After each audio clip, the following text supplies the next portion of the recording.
ప్రశాంతంగా ఉన్నటువంటి చొప్పదండి నియోజకవర్గాన్ని ఇలా అరాచకమైనటువంటి అల్లకల్లోలమైనటువంటి ఆందోళనకరమైనటువంటి పరిస్థితి స్థానిక శాసనసభ్యుడు మేడిపల్లి సత్యం అనుచరులు, ఆయన చెంచాగాళ్ళు అరాచకత్వాలు సృష్టించి ఎవరైనా ప్రభుత్వం ఆ గ్రామ అభివృద్ధి కోసం వాళ్ళు కాంగ్రెస్ ఇచ్చినటువంటి 420 దొంగ హామీల మీద ప్రశ్నించినప్పుడు వాళ్ళ ఇంటి మీదకి పోయి దాడులు చేయడం, వాళ్ళ మీద అక్రమంగా ఎస్సీ ఎస్టీ కేసులు పెట్టడం అనేటువంటిది చొప్పదండి నియోజకవర్గంలో గత 2.5 సంవత్సరాలు, దాదాపుగా నవంబర్ డిసెంబర్ వస్తే 3 సంవత్సరాలు అవుతుంది. సో ఈ సందర్భంలో మేడిపల్లి సత్యంకి ఒకటే చెప్తా ఉన్నాం, మీరు మీ నాయకులను వాళ్ళను ఒళ్ళు దగ్గర పెట్టుకొని, వాళ్ళు ఒక బాధ్యతాయుతమైనటువంటి కొంతమంది పదవులలో ఉన్నారు, వాళ్ళు ప్రజలకు బాధ్యతగా ప్రజలకు చేయాల్సినటువంటి హామీలను కానీ ప్రజలకు చేయాల్సినటువంటి అభివృద్ధి కార్యక్రమాల పట్ల చిత్తశుద్ధిని పెట్టుకొని ప్రజలకు ఏదైనా మంచి చేయాలి. ఇంకా 2 సంవత్సరాలు మీ ప్రభుత్వం ఉంటుంది, ప్రజలకు ఏం చేయాలి, మీరు ఇచ్చిన హామీలు ఏం చేయాలి, అభివృద్ధి ఏం చేయాలనే దాని మీద ఆలోచన చేయాల్సిందిగా మీ చెంచాగాళ్లకు సత్యం స్థానిక శాసనసభ్యుడికి నేను తెలియజేస్తా ఉన్నాను. నిన్న రాత్రి 11 గంటలకు మా శేఖర్ సోదరుడు ఇక్కడ మొన్న సర్పంచ్ ఎన్నికలలో స్థానిక సంస్థలలో పోటీ చేసి చిన్న ఓట్లతో ఓడిపోయాడు. ఈ గ్రామంలో అభివృద్ధి కోసం మహిళలందరూ కూడా నీళ్లతో నింపబడినటువంటి రోడ్డు, గుంతలు పడినటువంటి రోడ్డు, ఇంతింత లోతు మరి గుంతలు ఏర్పడినటువంటి పరిస్థితి. మహిళలు స్వచ్ఛందంగా వాళ్ళు వచ్చి అక్కడ నాట్లేసారు. అంటే రోడ్డు వేయాలి, మాకు రోడ్డు కావాలని వాళ్ళు ఒక నిరసన రూపంలో నాట్లు వేసారు. ఆ నాట్లు వేసిన దానికి మరి ఇంటికి వచ్చే కంటే ముందే, శేఖర్ ఇంటికి వచ్చే కంటే ముందే కొంతమంది గూండాలు, కాంగ్రెస్ గూండాలు, దానిలో ఒక సర్పంచ్ కూడా ఉన్నట్టుగా మేము వింటున్నాం, వీడియోలు చూస్తే కనబడతా ఉన్నాం. రాజారాంకు సంబంధించినటువంటి శ్రీకాంత్ అనేటి ఆయన, అదేవిధంగా శ్రీనివాస్ అని సర్పంచుల ఫోరం అధ్యక్షుడు ఆయన, ఇంకా 10 మంది కాంగ్రెస్ గూండాలు, కాంగ్రెస్ రౌడీలు ఆ శేఖర్ గారి మీద దాడి చేసేందుకు, చంపేందుకు ఒక ప్రయత్నం జరిగింది. అనుకోకుండా ఆడికి పోలీసులు చేరుకోవడం ద్వారా ఈయన ప్రాణాలకు, ఈయన కుటుంబ ప్రాణాలకు, చిన్న పిల్లలు పాపం, ఆ చిన్న పిల్లలు, ఒక మహిళ అనే చూడకుండా రాత్రి 11 గంటలకు వీళ్ళు ఇంటికి పోవాల్సినటువంటి అవసరం ఏమున్నదని చెప్పి నేను కాంగ్రెస్ గూండాలను అడుగుతా ఉన్నాను. మిమ్మల్ని ఏమైనా ఇబ్బంది పెట్టిండా, మిమ్మల్ని ఏమన్నా అన్నాడా? గ్రామ అభివృద్ధి కావాలన్నాడు, గ్రామానికి రోడ్డు కావాలన్నాడు. ఇది పాపమా? ఇది నేరమా? అడిగింది ఏంటి?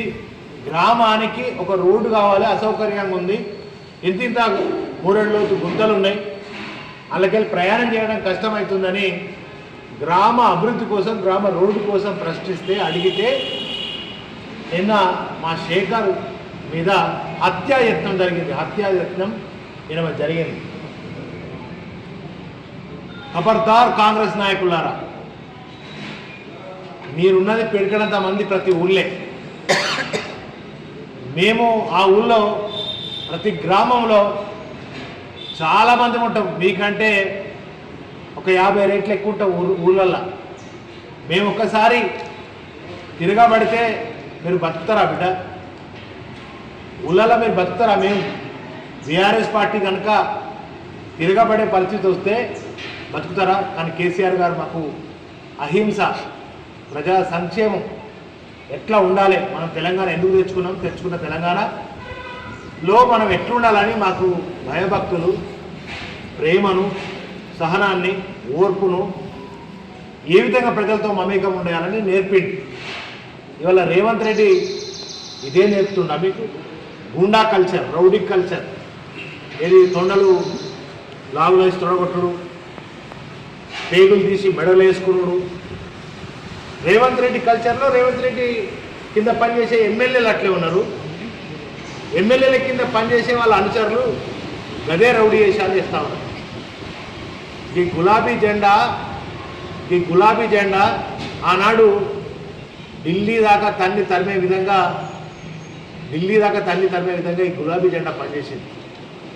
ఆంధ్రలోని ఇదే గులాబీ జెండా ఆంధ్ర తరిమేదాకా పనిచేసినటువంటి ఈ గులాబీ జెండా ఇది మామూలు జెండా కాదు. మేము భయపడేటోళ్ళం, అదిరేటోళ్ళం. మీ పిట్ట బెదిరింపులకు మేము అదిరేటోళ్ళం కాదు, బెదిరేటోళ్ళం కాదు బిడ్డ. ఎందుకంటే మీకు ఒక అవకాశం ఇచ్చినాం, మీరు పని చేయాలి. ప్రభుత్వంగా మీకు ప్రజలు అవకాశం ఇచ్చారు కనుక అభివృద్ధి చేయాలి, మీరు ఇచ్చినటువంటి దొంగ హామీలు నెరవేర్చాలి అని మేము ఈ 3 ఏళ్ళ వరకు కూడా మేము సమయం ఇచ్చినాం. కానీ మీరు చేస్తున్నది ఏంటి? ఎవరు మాట్లాడతారు? నిన్న కొడిమేల మండలం రామకృష్ణాపూర్కి సంబంధించినటువంటి మల్లేశం అనే ఒక ఉప సర్పంచ్ మీద కొంతమంది కాంగ్రెస్ గూండాలు, ఇదే మల్యాల మండలానికి సంబంధించినటువంటి ఒక ఆయన ఉన్నాడు, అందులో రాత్రి 10:30-11 గంటలపై విపరీతంగా దాడి చేశారు. ఏది ప్రశ్నించడానికి ఇట్లా ఉల్టా ఇవాళ ఆయన మీద SC/ST అట్రాసిటీ కేసు పెట్టింది.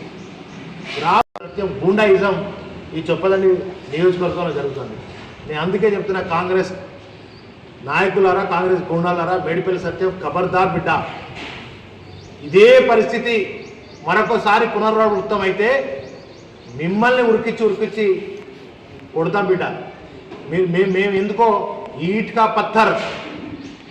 ఈట్ కా జవాబ్ పత్తర్ సే దేంగే, ఈట్ కా జవాబ్ పత్తర్ సే దేంగే హమ్.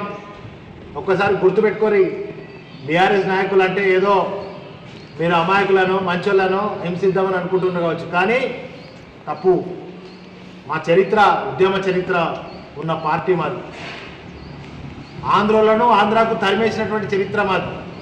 ఇదే కాంగ్రెస్ వాళ్ళు ఢిల్లీ ఉరికించినటువంటి చరిత్ర మాది, మా పార్టీని గుర్తుపెట్టుకోండి. ఊళ్ళల్లా ఇంకొకసారి బీఆర్ఎస్ నాయకులు ప్రజలను ఇలాంటి పునరావృతం చేస్తే ఖబర్దార్ కాంగ్రెస్ నాయకులు అని చెప్తా ఉన్నారు. మా శేఖర్ అన్న ఏమనేది చేసిండే? ఊరి కోసం రోడ్ అడుగుడు అనేది అన్యాయమా? ఆయన మీద దాడి చేస్తారా? చంపేస్తారా? ఆయన ప్రశ్నించిన ప్రతి ఒక్కరిని చంపేస్తారా? ఇలా సోషల్ మీడియాలో కూడా ఎవరిని పెడితే వాళ్ళ మీద, ఎవరిని పెడితే సోషల్ మీడియా పెట్టగానే వారిని బెదిరించుడు, కొట్టుడు. ఇదేనా మీ కాంగ్రెస్ సంస్కృతి? ఎందుకేనా మిమ్మల్ని ప్రజలు గెలిపించింది? మరి మేము 10 ఏళ్ళు అధికారంలో ఉన్నాం కదా, ఎన్నడన్నా ఎవరి మీద ఇలాంటి చర్యలు జరగదో చూసినామా? ఇప్పుడు ఈ ప్రెస్ మీట్ అయిపోగానే ఇక ఈ చెంచగాళ్ళు వస్తారు, ఇక కాంగ్రెస్ చెంచగాళ్ళు ఇక వచ్చి ఇక మాట్లాడతారు. మళ్ళా అయిన దాన్ని కాని దాన్ని ఎప్పుడు 10 ఏళ్ళ కింద 20 ఏళ్ళ కింద చరిత్రలు వాటిని ఊరికినే లేనిపోని కల్పనలు చేసి ఇక కల్పించి మాట్లాడతారు. నేను అంటున్నా ఒకటే, ఈ కాంగ్రెస్ చెంచగాళ్ళకు బిడ్డ 2 ఏళ్ళు అయితే మళ్ళీ మా ప్రభుత్వం వస్తుంది. మళ్ళీ బీఆర్ఎస్ ప్రభుత్వం అన్నీ రాసుకుంటున్నాం. ఎవరెవరు ఏమేమి చేస్తున్నారు అన్నీ రాసుకుంటున్నాం. ఎవరెవరు మామూలు మీద దాడి చేస్తున్నారు, ప్రజల మీద దాడి చేస్తున్నారు, కేసులు పెట్టిస్తున్నారు, ఏ రకంగా హింసిస్తున్నారని అన్నీ రాసుకుంటున్నాం. వీళ్ళందరి మీద ఖచ్చితమైనటువంటి చర్య ఉంటుంది. ఈ మేడిపల్లి సత్యమేంటి ఉండడు, ఆయన ఊరికి ఆయన పోతాడు. ఆయన చేసే పనులు మీరు చూస్తూ ఉన్నారు. మళ్ళా మేమే మీకు దిక్కు. అనవసరంగా ఆయన చెప్పుడు మాటలకు, ఆయన బెదిరింపులకు చాలా బూతులు మాట్లాడి, నేను అది మనము ప్రెస్లో మాట్లాడరాదు. అది అలాంటి బెదిరిస్తున్నాడు. పాపం వాళ్ళు కూడా ఏం చేస్తారు? అరే నువ్వు పోయి శేఖర్ తంతవా గుత్తవా లేకపోతే నేను ఏం చేయాలో చేస్తానని సత్యం బెదిరిస్తే, అది వీడియోలు ఉన్నాయి అన్నీ. ఆయన బెదిరిస్తే ఆయన బెదిరింపులకు భయపడి వాళ్ళు కూడా వస్తారు. కనుక మీరు అనవసరంగా బలి కావద్దు. కాంగ్రెస్ మాయలో, మేడిపల్లి సత్యం మాయలో ఆయన బెదిరింపులకు మీరు భయపడద్దు. అవసరమైతే మేముంటాం. మేము ఇక్కడనే పుట్టినాం, ఇక్కడనే ఉంటాం, మీకు అండగా ఉంటాం. ఆయన బెదిరింపులకు మీరు భయపడితే మీరు అనవసరంగా బలి అవుతారు. రేపు పోలీస్ స్టేషన్లో కేసులు మీ మీద అవుతాయి. మీరు జైలుకు పోతారు, మీ కుటుంబాలు రోడ్ల మీద పడతాయి. కాంగ్రెస్ నాయకులారా, ఆయనకి అలా ఉంటాడు, రేపు పోతాడు. కనుక ఆలోచన చేసుకోండి. ఆలోచన 3 ఏళ్ళుగా ఏం జరిగింది, ఈ నియోజకవర్గ అభివృద్ధి ఎటువైంది? నేను ఇదివరకు 2-3 సార్లు ఇది కొండగట్టుకొచ్చి మా హయాంలో కేసీఆర్ గారు రానాడు మరి 100 కోట్లు మంజూరు చేస్తే మరి ఎత్తిపోతల పథకం సంతులనొద్దుకి ఒక ఎత్తిపోతల పథకాన్ని పూర్తి చేయండి అని నేను 3 సార్లు అడిగిన. ఆడికి పోయి లైవ్ పెట్టిన, మీ టీవీల ద్వారా పేపర్ల ద్వారా మీరు ఎంతో రాసిరు. ఇంకా తట్టెడు మట్టి తీయలే, ఇయ్యాల వరకు తట్టెడు మట్టి తీయలే. ఆ సంతులనొద్దుకి ఎత్తిపోతల పథకం దాదాపు 13.5-14 కోట్లు పెట్టి మంజూరు చేపిస్తే అప్పుడు మా బీఆర్ఎస్ హయాంలో పనులు చేసినాం. మా హయాంలో జరిగినంత పని జరిగింది. దాన్ని ఎందుకు పూర్తి చేస్తలేవు? దాన్ని ఎందుకు పూర్తి చేస్తలేదు? నిన్నటికి నిన్న వాళ్ళ రాష్ట్ర అధ్యక్షుడు మహేష్ కుమార్ గౌడ్ వచ్చాడు. ఇంకా అభివృద్ధి చేస్తాం, మాస్టర్ ప్లాన్ చేస్తారు. ఎన్నేళ్ళు చేస్తారా? 3 ఏళ్ళు మీకు ప్రజలు అధికారం ఇచ్చి 3 ఏళ్ళు అవుతుంది. ఎప్పుడు చేస్తారు కొండగొట్టి అభివృద్ధి? ఎప్పుడు చేస్తారు? మేము చేసిన పని, మేము తెచ్చిన నిధులు వాటి పని చేసే శాత కానీ దద్దమ్మలు మీరు మీ చిత్తశుద్ధి ఉంటే, దమ్ము ఉంటే మేము తెచ్చిన నిధులనన్నా పూర్తి చేయండి. నాయన, మేము తెచ్చిన నిధులు, మా నిధులను మీరు పూర్తి చేయండి. అది మీరు కొత్త నిధులు తెచ్చుడు పక్క పెట్టవా? కొత్త నిధులు తెచ్చుడు మీతో ఇట్లా చేత కాదు. కానీ పాత నిధులు, బీఆర్ఎస్ హయాంలో వచ్చిన నిధులనన్నా వాటిని పూర్తి చేయాలనేది నేను. ఎలాంటి తిరుగుబాటు ఉంటుంది, ఎలా మళ్ళా మీ పనిష్మెంట్ ఉంటుంది, ఎలాంటి తిరిగి దాడులు జరుగుతాయో మీకు తెలియదు. ఇక్కడ పుట్టిన వాళ్ళు కాదు, ప్రాంతం వాళ్ళు కాదు కనుక ఏదో ఏడిస్తే గెలిచిన కనుక ఈ చొప్పదండి చరిత్ర తెలుసుకో. నాతోటి పెట్టుకోకు, అసత్యం నాతో పెట్టుకోకు, మా బీఆర్ఎస్ పార్టీతో పెట్టుకోకు బిడ్డ, మాడి మసి అయిపోతావు. గుర్తుపెట్టుకో చెప్తున్నా నేను. మా కార్యకర్త ఏం చేసినా, మా నాయకులు ఏం చేసినా, అరే రోడ్ ఏమన్నందుకు దాడి చేస్తావు, చంపే ప్రయత్నం చేస్తావా? ఇదేనా నీ కల్చర్? ఇదేనా నువ్వు ఎమ్మెల్యేగా నేను ప్రజలు కిందికైనా గెలిపించరు? కనుక పోలీసులారా, పోలీస్ యంత్రాంగం మీకు దండం పెట్టి చెప్తున్నాను, ఇది లాస్ట్ అండ్ ఫైనల్ వార్నింగ్. ఇప్పటికీ ఎస్పీ గారిని 3 సార్లు కలిసాను. ఇప్పుడు నేను కూడా పోలీస్ స్టేషన్ పోయినా. ఒక స్థాయిలో నేను మాజీ ఎమ్మెల్యేగా నేను పోలీస్ స్టేషన్, మా కార్యకర్తలు ఏదైనా జరిగితే ఊపుకుంటామానే, బరాబర్ దీనికంటే ఎక్కువ మీకు చూపిస్తాం బిడ్డ. పోలీసులు కూడా మీరు 2 ఏళ్ళు అయితే మా ప్రభుత్వం రాబోతుంది. మీరు అనవసరమైన కేసులలో ఇంకో మేము హ్యూమన్ రైట్స్ పోతాం, ఎస్సీ ఎస్టీ కమిషన్ దగ్గర పోతాం, హ్యూమన్ రైట్స్ పోతాం, చట్టపరంగా మేము కొట్లాడతాం బరాబర్. మీ ఉద్యోగాలు ఉన్నాయి, గుర్తుపెట్టుకొని మీ ఉద్యోగాలు, మీరు సత్యం మాయలో పడితే మీ ఉద్యోగాలు కథమైపోతాయి.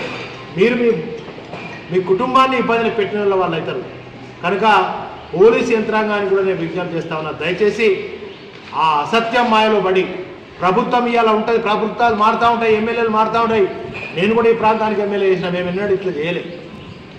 కనుక పోలీస్ యంత్రాంగం కూడా జాగ్రత్తగా, చట్టం ఎవరికి చుట్టం కాదు, చట్టం అందరికీ సమానమైన బాధ్యత ఉంటుంది. ఈయనకు న్యాయం చేస్తారు, ఇంకా కాంగ్రెస్లకు న్యాయం, మా బీఆర్ఎస్లకు న్యాయం, కాంగ్రెస్లకు న్యాయం, బీజేపీలకు న్యాయం, ప్రజలకు న్యాయం ఉంటుంది. అండి అందరికీ సమానమైన చట్టాన్ని కల్పించాల్సిన బాధ్యత పోలీసు యంత్రాంగం ఉంది. గౌరవ ఎస్పీ గారు కూడా, డిఎస్పీ గారికి, సిఐ గారికి కూడా చెప్తూనే ఉన్నాయి, మీరు దయచేసి కాంగ్రెస్ వాళ్ళు చెప్పేటువంటి చెప్పుడు మాటలు, వాళ్ళ బెదిరింపులకు మీరు లొంగితే మీ ఉద్యోగాలకు ప్రమాదం వస్తుంది. మేము ఇప్పటిదాకా ఈ 3 ఏళ్ళు ఓపిక పట్టినాము, ఇప్పుడు ఓపిక పట్టము. రేపు జరగబోయే మళ్ళీ ప్రతి దాడికి పోలీస్ యంత్రాంగమే బాధ్యత వహించవలసి వస్తుంది. దాడులకు ప్రతి దాడులు జరుగుతాయి చొప్పదండి నియోజకవర్గంలో, ఆ దానికి పోలీస్ యంత్రాంగమే బాధ్యత వహిస్తుంది. కనుక దయచేసి పోలీస్ యంత్రాంగం కూడా ఇవాళ మా శేఖర్ మీద హత్యాయత్నం చేసినటువంటి వాళ్ళ మీద చట్టరీత్యా చర్య తీసుకోకపోతే ఖచ్చితంగా ఫర్దర్ మా యొక్క దాన్ని ప్రకటిస్తాం. దయచేసి ఎస్పీ గారి దీని మీద వెంటనే యాక్షన్ తీసుకోవాల్సిందిగా నేను విజ్ఞప్తి చేస్తాను.